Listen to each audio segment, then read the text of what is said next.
ओम शांति। आजिर साकार महावाक्य 11/8/2025। मधुर संतान माने तुम मानकु पाठ पढ़ी कर्मातीत अवस्था को प्राप्त करने को हेब। तत्सहित अन्य मानकु पतितरु पावन हेबार रास्ता मध्य बताइबा को हेब। आत्मिक सेवा करने को हेब। प्रश्न, केउ मंत्र को मने रखिले पाप कर्मरु रक्षा पाइजिब? उत्तर, बाबा मंत्र देइछन्ति जे खराब कथा सुन नाही, खराब कथा देख नाही। एही मंत्र को सर्वदा मने रख। तुमको निजर कर्मेन्द्र द्वारा कौनसी पाप कर्म करने अनुचित। कलिजुगरे समस्तଙ୍କ द्वारा पाप कर्म ही होइथाए। सेतिपई बाबा एही जुक्ति शिखाउछन्ति जे पवित्रतार गुण को धारण कर। यह ही हेउछि नंबर 1 गुण। ओम शांति। पिलामाने काहा सम्मुखरे बसिछ? बुद्धिरे निश्चित आसुथिब जे आमे पतित पावन समस्तंकर सद्गतिदाता निजर अविनाशी पितांक सम्मुखरे बसिछु। जदिओ ब्रह्मांक शरीर रे अछंती तथापि शिव बाबांको मने पकाइबाको हेब। कौनसी मनुष्य समस्तंकर सद्गति करि परिब नाही। मनुष्य को पतित पावन कुहा जाए नाही। पिलामानंकु निजको आत्मा भाबिबाको पड़िब। से हेउछन्ति आम समस्त आत्मा मानंकर पिता। सेही पिता आमको स्वर्गर मालिक करुछन्ति। एहा पिलामानंकर जानिबा दरकार एवं खुशी भी हेबा दरकार। एहा भी पिलामाने जानुछन्ति जे आमे नरकवासी रो स्वर्गवासी हेउछु। आमको बहुत सहज रास्ता मिलुछि। केवल बाबा को मने पकाई निज मध्यरे दैवी गुण धारण करिबाकु हेब। निजर जांच करिबाकु हेब। नारदंक उदाहरण मध्य रहिछि। एही सबु दृष्टांत ज्ञानर सागर बाबा ही देइछन्ति। जहाँ भी सन्यासी आदिंकर उदाहरण देइथांती ताहा सबु बाबांक द्वारा दिया जाइछि। भक्ति मार्गरे केवल गायन करिथांती। कईंछर सर्पर भ्रमरीर उदाहरण देइथांती, परंतु निजे सेभଳି किछि भी करिपारंती नाही। बाबा देइथिबा उदाहरण परे पुणी भक्ति मार्गरे तार पुनरावृत्ति करिथांती। भक्ति मार्ग हेउछि ही अतीतर कथा। एही समय रे जहाँ वास्तव में घटुछि ताहार पुणी गायन हेउछि। जदिओ देवता मानकर जन्मदिन अथवा भगवानकर जन्मदिन पालन करुछन्ति, परंतु किछि भी जानि नाहंती। एबे तुमे बुझिबाकु लागुछि। बाबांक ठारू शिक्षा नहीं पतितरु पवित्र ही हेउछ एवं पतित को पवित्र हेबार रास्ता मध्य बताउछ। एहा हेला तुमर मुख्य आत्मिक सेवा। प्रथमे प्रथमे काहाको भी आत्मार ज्ञान देबाकु हेब। कुह तुमे हेउछ आत्मा। आत्मा को यथार्थ भावे केही जानि नाहंती। आत्मा तो अविनाशी। जेतेबेले समय होइथाए आत्मा शरीर रे आसी प्रवेश करिथाए। तेणु निजको बारंबार आत्मा भाविबा दरकार। आम आत्मा मानकर पिता हेउछन्ति परम पिता परमात्मा। से मध्य हेउछन्ति परम शिक्षक मध्य अटंती। एहा भी सबुबेले पिलामानकर मने रहिबा दरकार। एहा भूलिबा उचित नुहे। तुमे जानुछ जे एबे घर को फेरिबाकु हेब। विनाश सम्मुखरे छिड़ा होइछि। सत्यजुगरे दैवी परिवार बहुत छोट होइथाए। कलिजुगरे तो अनेक मनुष्य अछन्ति। अनेक धर्म आनिबा दरकार। अनेक धर्म अनेक मत रहिछि। सत्यजुगरे एसबु किछि भी रहिब नाही। पिलामानंकु सारा दिन बुद्धिरे एही कथा चिंतन रे आनिबा दरकार। एहा पाठ पढ़ा अटेना। लौकिक पाठ पढ़ारे तो केते पुस्तक आदि रही थाए। प्रति क्लास रे नुआ नुआ बही किनिबाकु पड़िथाए। एठारे तो कौनसी भी बही किंबा शास्त्र आदिर कथा नाही। एथिरे तो गोटिए कथा गोटिए पाठ पढ़ा हेउछि। एठारे जेतेबेले ब्रिटिश सरकार थिला, राजा मानकर राज्य थिला, तेबे स्टाम्प रे मध्य राजाराणी व्यतीत आउ काहार फोटो रखु नथिले। आजिकाली तो देख भक्त आदि जीए भी आसी जाइछन्ति, सेमानकर भी स्टाम्प तैयारी कर देउछन्ति। एही लक्ष्मी नारायणकर राज्य हेले चित्र भी केवल एक ही महाराजा महाराणीकर रहिब। एपरि नुहे जे अतीतरे जे देवता मैंने थिले सेमानकर चित्र लोप पाई जाइछि ता नुहे। पुराणारू पुराणा देवता मानकर चित्र बहुत आंतरिकतार सहित नहीं थांती। काहेकि ना शिव बाबांक परे देवता माने रहिछन्ति। एही सब कथा तुमे पिला माने अन्य मानकु रास्ता देखाइबा पई धारण करूछ। एहा हेला बिल्कुल नुआ पाठ। ତୁମେମାନେ ହିଁ ଏକଥା ଶୁଣିଥିଲ ଏବଂ ପଦ ପାଇଥିଲ, ଏକଥା ଆଉ କେହି ଜାଣିନାହାନ୍ତି। ତୁମକୁ ରାଜଯୋଗ ପରମପିତା ପରମାତ୍ମା ଶିଖାଉଛନ୍ତି। ମହାଭାରତ ଲଢ଼େଇ ମଧ୍ୟ ପ୍ରସିଦ୍ଧ ରହିଛି। କ'ଣ ହେବ ତାହା ତ ଆଗକୁ ଗଲେ ଦେଖିବ। କିଏ କ'ଣ କହୁଛନ୍ତି, କିଏ ଆଉ କ'ଣ କହୁଛନ୍ତି। ଦିନ ପ୍ରତିଦିନ ମନୁଷ୍ୟକୁ ଅନୁଭବ ହେବାକୁ ଲାଗିବ। କହୁଛନ୍ତି ମଧ୍ୟ ବିଶ୍ୱଯୁଦ୍ଧ ଲାଗିଯିବ। ତାହା ପୂର୍ବରୁ ତୁମମାନଙ୍କୁ ନିଜ ପାଠ ପଢ଼ି କର୍ମାତୀତ ଅବସ୍ଥାକୁ ପ୍ରାପ୍ତ କରିବାକୁ ହିଁ ହେବ। ବାକି ଅସୁର ଏବଂ ଦେବତାମାନଙ୍କ ମଧ୍ୟରେ କୌଣସି ଲଢ଼େଇ ଆଦି ହୋଇନଥାଏ। ଏହି ସମୟରେ ତୁମେ ବ୍ରାହ୍ମଣ ସମ୍ପ୍ରଦାୟ ହୋଇଛ, ଯେଉଁମାନେ ପୁଣି ଯାଇ ଦୈବୀ ସମ୍ପ୍ରଦାୟର ହେବେ। ଏଣୁ ଏହି ଜନ୍ମରେ ଦିବ୍ୟ ଗୁଣ ଧାରଣ କରୁଛ। ନମ୍ବର 1 ଦିବ୍ୟ ଗୁଣ ହେଲା ପବିତ୍ରତା। ତୁମେ ଏହି ଶରୀର ଦ୍ୱାରା କେତେ ପାପ କରି ଆସିଛ। ଆତ୍ମାକୁ ହିଁ କୁହାଯାଇଛି, ହେ ପାପାତ୍ମା, ଆତ୍ମା ହିଁ କର୍ମେନ୍ଦ୍ରିୟ ଦ୍ୱାରା କେତେ ପାପ କରି ଚାଲିଛି। ଏବେ ଖରାପ କଥା ଶୁଣ ନାହିଁ। କାହାକୁ କୁହାଯାଉଛି? ଆତ୍ମାକୁ। ଆତ୍ମା ହିଁ କାନ ଦ୍ୱାରା ଶୁଣୁଛି। ବାବା ହିଁ ତୁମ ପିଲାମାନଙ୍କୁ ମନେ ପକାଇ ଦେଉଛନ୍ତି ଯେ ତୁମେ ଆଦି ସନାତନ ଦେବୀ ଦେବତା ଧର୍ମର ଥିଲ, ପୁରା ଚକ୍ର ଲଗାଇ ଆସିଛ। ଏବେ ପୁଣି ତୁମକୁ ସେହିପରି ହେବାକୁ ପଡ଼ିବ। ଏହି ମଧୁର ସ୍ମୃତି ଆସିବା ଦ୍ୱାରା ପବିତ୍ର ହେବା ପାଇଁ ସାହସ ଆସିଥାଏ। ତୁମର ବୁଦ୍ଧିରେ ଅଛି ଯେ ଆମେ କିପରି 84 ଜନ୍ମର ଅଭିନୟ କଲୁ। ପ୍ରଥମେ ଆମେ ଏହିଭଳି ଥିଲୁ, ଏହା କାହାଣୀ ଅଟେ ନା। ବୁଦ୍ଧିରେ ଆସିବା ଦରକାର। 5000 ବର୍ଷ ପୂର୍ବେ ଆମେ ସେହି ଦେବତା ଥିଲୁ। ଆମେ ଆତ୍ମା ହେଉଛୁ ମୂଳ ବତନବାସୀ। ପୂର୍ବେ ଟିକିଏ ହେଲେ ବି ଏହି ଖିଆଲ ନଥିଲା ଯେ ପରମଧାମ ହେଉଛି ଆମ ଆତ୍ମାମାନଙ୍କର ଘର ଅଟେ। ସେଠାରୁ ଆମେ ଆସିଛୁ ଅଭିନୟ କରିବା ପାଇଁ। ସୂର୍ଯ୍ୟବଂଶୀ, ଚନ୍ଦ୍ରବଂଶୀ ଏମିତି ହେଲୁ। ଏବେ ତୁମେ ବ୍ରହ୍ମାଙ୍କର ସନ୍ତାନ, ବ୍ରାହ୍ମଣ ବଂଶୀ ହୋଇଛ। ତୁମେ ଈଶ୍ୱରୀୟ ସନ୍ତାନ ହୋଇଛ। ଈଶ୍ୱର ବସି ତୁମକୁ ଶିକ୍ଷା ଦେଉଛନ୍ତି। ଇଏ ହେଉଛି ପରମପିତା, ପରମ ଶିକ୍ଷକ, ପରମ ସଦ୍ଗୁରୁ ମଧ୍ୟ ଅଟେ। ଆମେ ତାଙ୍କ ମତରେ ସମସ୍ତ ମନୁଷ୍ୟଙ୍କୁ ଶ୍ରେଷ୍ଠ କରୁଛୁ। ମୁକ୍ତି, ଜୀବନ ମୁକ୍ତି ଉଭୟ ଶ୍ରେଷ୍ଠ। ଆମେ ନିଜ ଘରକୁ ଯିବୁ, ପୁଣି ପବିତ୍ର ଆତ୍ମାମାନେ ଆସି ସତ୍ୟଯୁଗରେ ରାଜତ୍ୱ କରିବେ। ଏହା ଚକ୍ର ଅଟେ ନା। ଏହାକୁ ସ୍ୱଦର୍ଶନ ଚକ୍ର କୁହାଯାଏ। ଏହା ଜ୍ଞାନର କଥା ଅଟେ। ବାବା କହୁଛନ୍ତି ଯେ ତୁମର ଏହି ସ୍ୱଦର୍ଶନ ଚକ୍ର ଅଟକିବା ଉଚିତ ନୁହେଁ। ଏହିପରି ସ୍ୱଦର୍ଶନ ଚକ୍ର ଘୂରିଲେ ବିକର୍ମ ବିନାଶ ହୋଇଯିବ। ତୁମେ ଏହି ରାବଣ ଉପରେ ବିଜୟ ପ୍ରାପ୍ତ କରିନେବ। ପାପ କଟିଯିବ। ଏବେ ସ୍ମୃତି ଆସିଛି ବାବାଙ୍କୁ ସ୍ମରଣ କରିବା ପାଇଁ। ଏପରି ନୁହେଁ ଯେ ମାଳା ବସି ସ୍ମରଣ କରିବାକୁ ହେବ। ଆତ୍ମା ଭିତରେ ଜ୍ଞାନ ରହିଛି, ଯାହା ତୁମେ ପିଲାମାନଙ୍କୁ, ଅନ୍ୟ ଭାଇ ଭଉଣୀମାନଙ୍କୁ ବୁଝାଇବାକୁ ହେବ। ପିଲାମାନେ ବି ସହଯୋଗିତ ହେବେ ନା। ତୁମମାନଙ୍କୁ ହିଁ ସ୍ୱଦର୍ଶନ ଚକ୍ରଧାରୀ କରୁଛି। ଏହି ଜ୍ଞାନ ମୋ ଭିତରେ ଅଛି। ଏଣୁ ମୋତେ ଜ୍ଞାନର ସାଗର, ମନୁଷ୍ୟ ସୃଷ୍ଟିର ବୀଜରୂପ କୁହାଯାଏ। ତାଙ୍କୁ ବାଗବାନ ଅର୍ଥାତ୍ ବଗିଚାର ମାଲିକ କୁହାଯାଏ।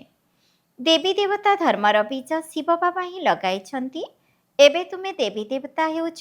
ଏହା ସାରା ଦିନ ସ୍ମରଣ କଲେ ମଧ୍ୟ ତୁମର କଲ୍ୟାଣ ହେବ। ଦୈବୀ ଗୁଣ ବି ଧାରଣ କରିବାକୁ ହେବ। ପବିତ୍ର ମଧ୍ୟ ହେବାକୁ ପଡ଼ିବ।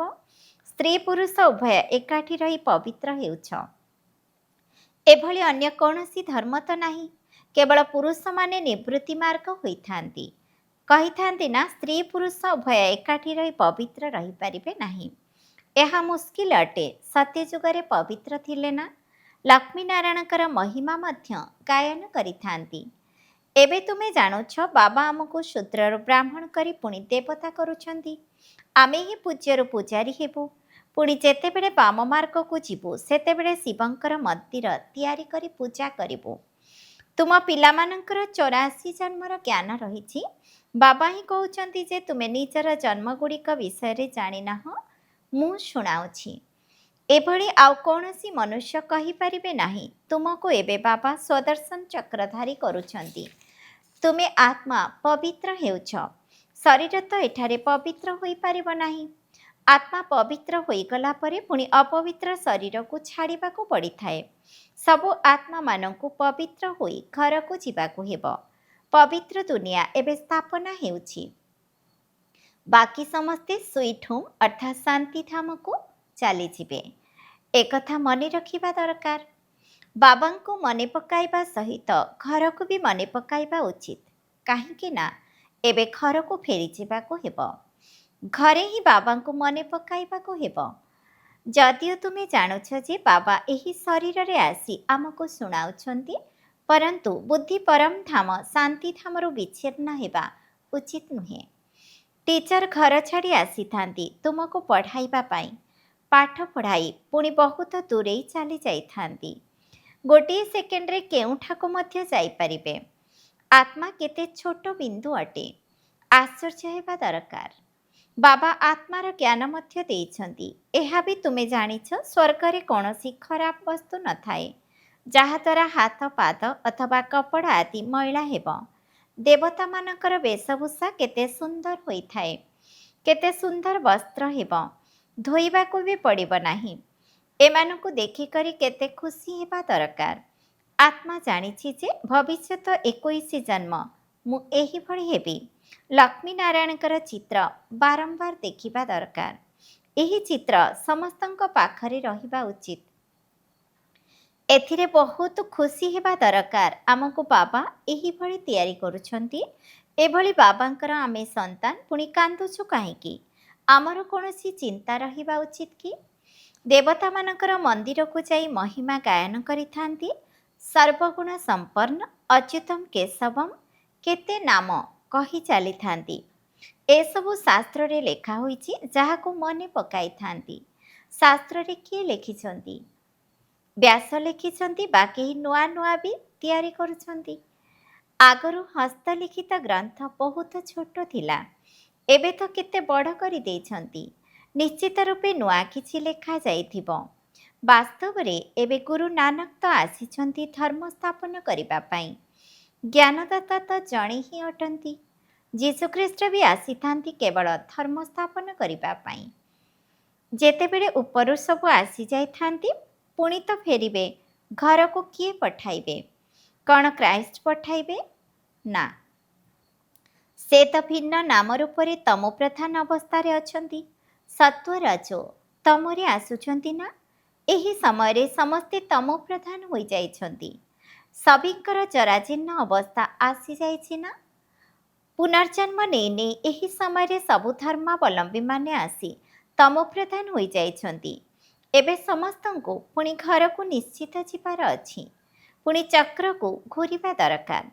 ପ୍ରଥମେ ନୂଆ ଧର୍ମ ହେବା ଦରକାର, ଯାହା ସତ୍ୟ ଯୁଗରେ ଥିଲା। ବାବା ହିଁ ଆସି ଆଦି ସନାତନ ଦେବୀ ଦେବତା ଧର୍ମର ସ୍ଥାପନ କରିଥାନ୍ତି। ପୁଣି ବିନାଶ ମଧ୍ୟ ହେବ। ସ୍ଥାପନା, ବିନାଶ, ପୁଣି ପାଳନା। ସତ୍ୟ ଯୁଗରେ ଗୋଟିଏ ହିଁ ଧର୍ମ ରହିବ। ଏହା ସ୍ମୃତିରେ ଆସୁଛି ନା? ସାରା ଚକ୍ର ସ୍ମୃତିରେ ଆସିବା ଦରକାର। ଏବେ ଆମେ 84 ଜନ୍ମର ଚକ୍ରକୁ ପୂର୍ଣ୍ଣ କରି ଘରକୁ ଯିବୁ। ତୁମେ କହିବା ଚାଲିବା ସହିତ ସ୍ୱଦର୍ଶନ ଚକ୍ରଧାରୀ ହେଉଛ। ସେମାନେ ପୁଣି କହୁଛନ୍ତି କୃଷ୍ଣଙ୍କର ସ୍ୱଦର୍ଶନ ଚକ୍ର ଥିଲା, ତା ଦ୍ୱାରା ସମସ୍ତଙ୍କୁ ମାରିଲେ। ଅକାସୁର ବକାସୁର ଆଦିଙ୍କର ଚିତ୍ର ଦେଖାଇଛନ୍ତି, ପରନ୍ତୁ ଏପରି କୌଣସି କଥା ହିଁ ନାହିଁ। ତୁମ ପିଲାମାନଙ୍କୁ ଏବେ ସ୍ୱଦର୍ଶନ ଚକ୍ରଧାରୀ ହୋଇ ରହିବାକୁ ହେବ। କାହିଁକି ନା ସ୍ୱଦର୍ଶନ ଚକ୍ର ଦ୍ୱାରା ତୁମର ପାପ କଟିଥାଏ। ଆସୁରୀ ପଣିଆର ବିନାଶ ହେଉଛି। ଦେବତା ଏବଂ ଅସୁରମାନଙ୍କର ଲଢ଼ାଇ ତ ହୋଇପାରିବ ନାହିଁ। ଅସୁର କଳି ଯୁଗରେ, ଦେବତାମାନେ ସତ୍ୟ ଯୁଗରେ।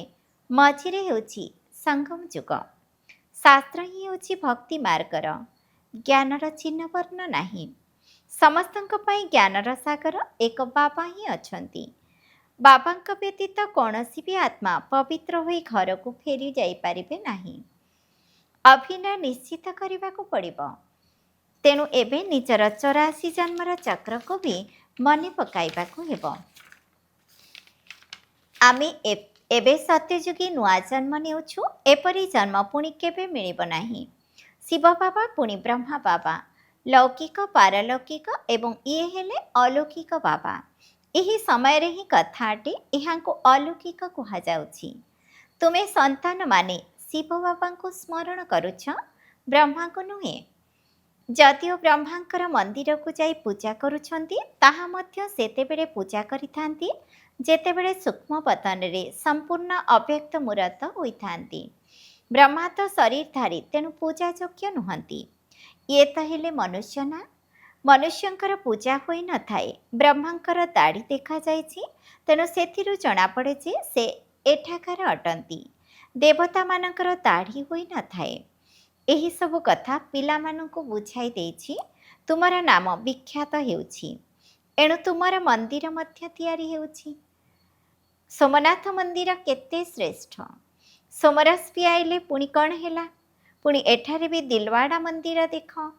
ମନ୍ଦିରରେ ଅବିକଳ ଭାବେ ଅତୀତର ସ୍ମୃତି ଚିହ୍ନ ସବୁ ତିଆରି ହୋଇଛି। ତଳେ ତୁମେ ତପସ୍ୟା କରୁଛ, ଉପରେ ରହିଛି ସ୍ୱର୍ଗ।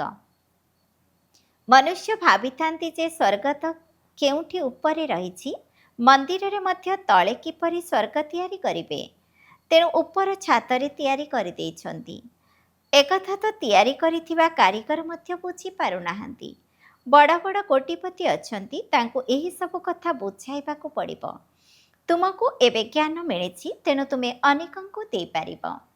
ଆଚ୍ଛା, ମିଠା ମିଠା ଶିଖିଲଥି ସନ୍ତାନମାନଙ୍କ ପ୍ରତି ମାତା ପିତା ବାପଦାଦାଙ୍କର ମଧୁର ସ୍ନେହ ସମ୍ପନ୍ନ ଶୁଭେଚ୍ଛା ଏବଂ ସୁପ୍ରଭାତ। ଆତ୍ମିକ ପିତାଙ୍କର ଆତ୍ମିକ ସନ୍ତାନମାନଙ୍କୁ ନମସ୍ତେ। ଆମ ଆତ୍ମିକ ସନ୍ତାନମାନଙ୍କର ମଧ୍ୟ ଆତ୍ମିକ ପିତାଙ୍କୁ ନମସ୍ତେ ନମସ୍ତେ ନମସ୍ତେ। ଧାରଣା ପାଇଁ ମୁଖ୍ୟ ସାରାଂଶ 1 ନମ୍ବର, ଆତ୍ମାରୁ ଆସୁରୀ ପଣିଆକୁ ସମାପ୍ତ କରିବା ପାଇଁ ଚାଲିବା ବୁଲିବା ବେଳେ ସ୍ୱଦର୍ଶନ ଚକ୍ରଧାରୀ ହୋଇ ରହିବାକୁ ହେବ। ସମ୍ପୂର୍ଣ୍ଣ ସୃଷ୍ଟିଚକ୍ରକୁ ସ୍ମୃତିରେ ଆଣିବାକୁ ହେବ। 2 ନମ୍ବର, ବାବାଙ୍କ ସ୍ମୃତି ରହିବା ସହିତ ବୁଦ୍ଧି ପରମଧାମ ଘର ସହିତ ମଧ୍ୟ ଲାଗି ରହୁ। ବାବା ଯାହା ସବୁ ସ୍ମୃତି ଦେଇଛନ୍ତି ସେଗୁଡ଼ିକୁ ସ୍ମରଣ କରି ନିଜର କଲ୍ୟାଣ କରିବାକୁ ହେବ। ବରଦାନ, ସର୍ବଗୁଣ ସମ୍ପନ୍ନ ହେବା ସହିତ କୌଣସି ଗୋଟିଏ ବିଶେଷତାରେ ବିଶେଷ ପ୍ରଭାବଶାଳୀ ହୁଅ। ଯେପରି ସବୁ ଡାକ୍ତରଙ୍କ ଭିତରେ ସାଧାରଣ ରୋଗଗୁଡ଼ିକୁ ଚିକିତ୍ସା କରିବାର ଜ୍ଞାନ ନିଶ୍ଚିତ ଅଛି, କିନ୍ତୁ ତା ସହିତ କୌଣସି ଗୋଟିଏ ବିଷୟରେ ବିଶେଷ ଯୋଗ୍ୟତା ଧାରଣ କରି ନାବିକ୍ରାମୀ ହୋଇଯାଆନ୍ତି, ସେହିପରି ତୁମମାନଙ୍କୁ ସର୍ବଗୁଣ ସମ୍ପନ୍ନ ତ ନିଶ୍ଚିତ ହେବାକୁ ପଡ଼ିବ। ପୁଣି ବି କୌଣସି ଗୋଟିଏ ବିଶେଷତାକୁ ବିଶେଷ ରୂପରେ ଅନୁଭବ କରି ସେବାରେ ଲଗାଇ ଆଗକୁ ବଢ଼ିଚାଲ।